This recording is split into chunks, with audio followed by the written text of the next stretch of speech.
साथियों, रमेश जी यार जैसी बुलंदी आवाज मेरे पास नहीं है, न क्रांतिकारी आवाज है, न अर्पित जैसे मेरे पास में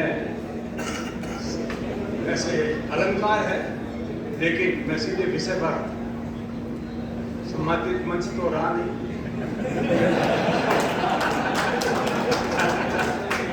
तो मैं डॉक्टर साहब के पिताजी के पास पढ़ा हुआ हूँ जालोर में। 9th क्लास की बायोलॉजी की क्लास होती थी, तो डार्विन का सिद्धांत सब कोई साइंस में पढ़ता ही है, जिसमें 2 विशेषकर सिद्धांत है, survival of the fittest and struggle for the existence.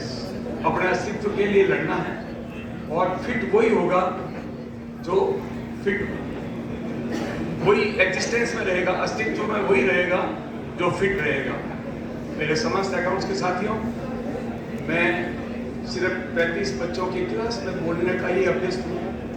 इतने बड़े मंच पर बोलने का जो मुझे अवसर दिया है, आई विल ट्राई मैं अपनी बात कह सकूँ। मैं कहना ये चाहता हूँ कि सबसे पहले controller of accounts general Vinod Rai ji की एक किताब है जो मैं लिसात लेकर आया हूँ, जिसका शीर्षक है नॉट जस्ट एन अकाउंटेंट।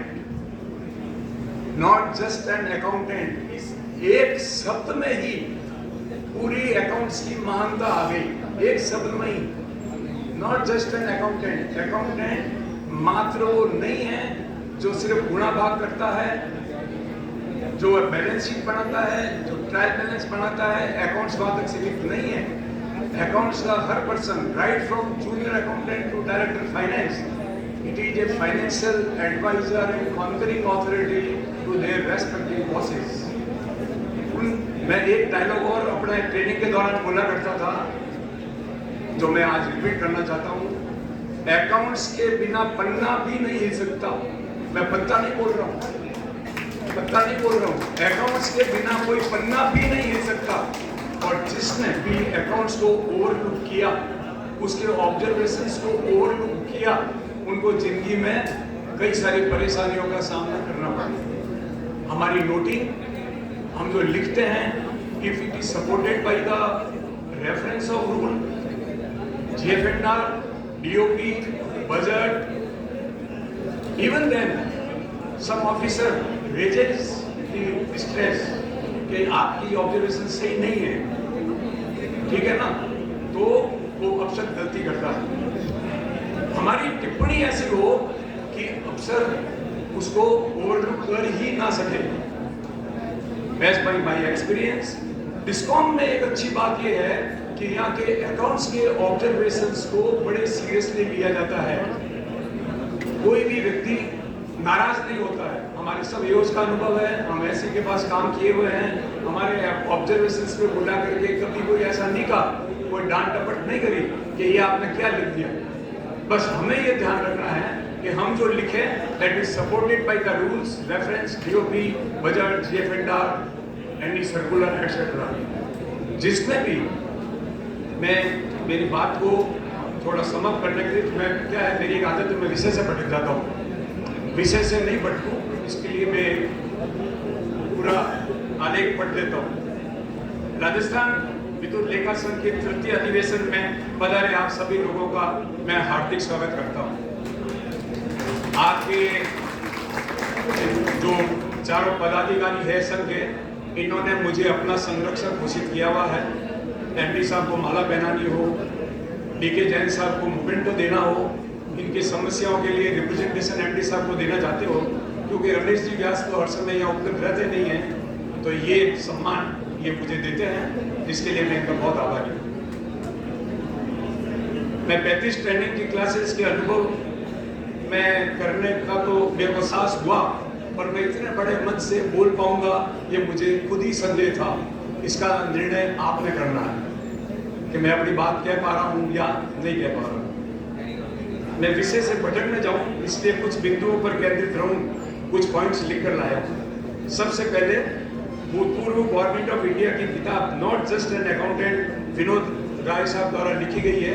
हमारे हर लेखा शास्त्र व्यक्ति को, जो यंग जनरेशन के हैं, जिनको पढ़ने लिखने का शौक है, इस किताब को पढ़ना चाहिए। ऑनलाइन मंगाई जा सकती है। उन्होंने अपने सारे अनुभव लिखे हैं कि जिन जिन अधिकारियों ने एजी की रिपोर्ट को लाइटली लिया, वो सब जेल की सलाखों में गए। 2G होल स्कैम वगैरह सबका इसमें वर्णन है। इन्होंने अपनी नोटशीट की नोटिंग इस किताब में डाली है कि एज ए अकाउंटेंट जनरल हमारे अकाउंट्स पर्सन ने क्या क्या लिखा, ग्रुप ऑफ मिनिस्टर ने उसको कैसे अवॉइड किया, उनकी रिकमेंडेशन को नहीं माना, और वो सब वो इतिहास है आपके सबके सामने है। तो ये किताब जस्ट एन अकाउंटेंट का मतलब अकाउंटेंट अब सिर्फ अकाउंटेंट नहीं रहा, he is a financial adviser. Trial balance के अलावा भी हमारे पास में बहुत काम है। हम कॉन्करिंग अथॉरिटी है, फाइनेंशियल एडवाइजर है, तो अपने आप को कभी इसमें कमतर नहीं समझे। और रमेश जी व्यास की इस भाषण को मैं 100% एंडोर्स कर रहा हूँ, सिर्फ एक अमेंडमेंट के साथ जिसे परमिट करा है। आप हमारे अकाउंट्स विंग की सीआर कभी भी अकाउंट्स के साथियों से, अकाउंट्स के अधिकारियों से बढ़ाने की सिफारिश नहीं करें। जो इंजीनियर हैं, जैसा भी है, उनके साथ में तालमेल ये लोग बिठा लेते हैं। फील्ड का व्यक्ति वही होता है, रोजमर्रा की जिंदगी वही उसकी देखता है। अकाउंट्स के तो खुद ही कहते हैं हमारे एआरएच को, तुम दिन भर करते क्या हो। आपको ये बात अकाउंट्स को बुरी लग सकती है, लेकिन ऐसा एक्सपेरिमेंट पास्ट में हुआ था। ऐसा एक्सपेरिमेंट हमारे 90s में हुआ था, जब एएन से एसडीए की या एआरओ बोलो, उनकी सीआर लेकर के सीनियर जोन को दे दी थी। सीनियर जोन को, सर्कल एओ को नहीं। उसका इतना कटु अनुभव रहा कि सब लोगों का, जब उन्हें पता लगा कि हमें अकाउंट हमारे प्रमोशन की लिस्ट में हम गायब कैसे हो गए, सबकी एडवर्स रिपोर्ट थी। आप, मैं समा के चाहता हूं आपसे, अकाउंट्स वो अपने इंजीनियर साथी के साथ जैसे भी तालमेल बिठाते हैं, ठीक है ना। एक और मैं अपनी बात कहना चाहता हूँ, अकाउंट्स के पर्सन को फाइट करना है। हमारे को ट्रेनिंग पे राजस्थान सरकार के व्यक्ति आते थे, वो बोलते हैं it is better to confront with the officer rather than conniving with them. अच्छा है आप उनसे लड़ो, नियमों से लड़ो, लेकिन साठ गांठ मत करो। साठ गांठ जिस दिन की अफसरों से, उस दिन हमारा भी रास्ता वही होगा जो उन अफसरों का होगा।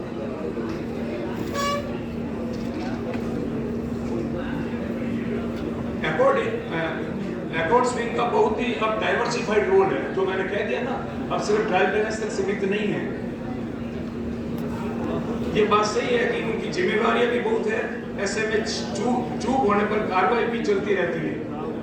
हम भाग्यशाली हैं, वर्तमान मैनेजमेंट जो यहाँ नहीं है, वो रहते तो मैं धन्यवाद देता कि वो प्रैक्टिकल व्यू लेकर के इंटेंशन बेस्ड निर्णय ले रहे हैं। वो उनकी चार्जशीट में सिर्फ ये तय करते हैं कि व्यक्ति का इंटेंशन क्या है, और ऐसे कई केसेस प्रैक्टिकली हुए हैं। एक यार्ड लाइटिंग का केस था जो वर्षों से नहीं सुलझ रहा था। यदि इन्होंने अपना निर्णय पॉजिटिव नहीं लिया होता, सारी नोटिंग अच्छे से नहीं देखी होती, 2 व्यक्तियों का खेल था और 20 आदमी बेवजह उसमें मारे गए। 4-5 साल से उनके प्रमोशन टिके रहे। अशोक राय साहब भी भाग्यशाली लोगों में हैं, जिनका एमडी साहब के रहते वो मामला निकल गया। कोई और एमडी होता, मैं दावे से कह सकता हूँ कि वो नहीं निकल पाता।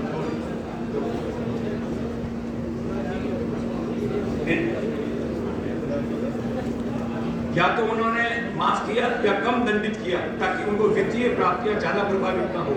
यदि मैं ये कहूँ, और तो अतिशयोक्ति नहीं होगी कि अकाउंट्स के बिना पन्ना भी नहीं हिल सकता, और जिन्होंने भी अकाउंट्स को ओवरलुक किया उनको पूरे दिन देखने पड़े। कनिष्ठ लेखाकार से डायरेक्टर फाइनेंस तक सभी चेक एंड बैलेंस, हमारे यहाँ चेक एंड बैलेंसेस का काम है। साथ में कहा ना, ब्रेक लगाना, वो एक्सीलेटर दबाएंगे और हमको ब्रेक दबाना है। लेकिन हम उस मस्ती में नहीं आ जाएगा। हमारी पावर बहुत है, हमको ब्रेक भी नियम से लगाना है। नियम से हटे तो हमारे लिए भी अच्छी परिस्थिति नहीं बनेगी। मैं ज्यादा कुछ नहीं कह के सिर्फ इस बात का, मैं इस आयोजन की सफलतापूर्वक समापन की कामना करते हुए सभी पधारे लोगों का संघ की तरफ से आभार प्रकट करता हूं और मैं अपनी वाणी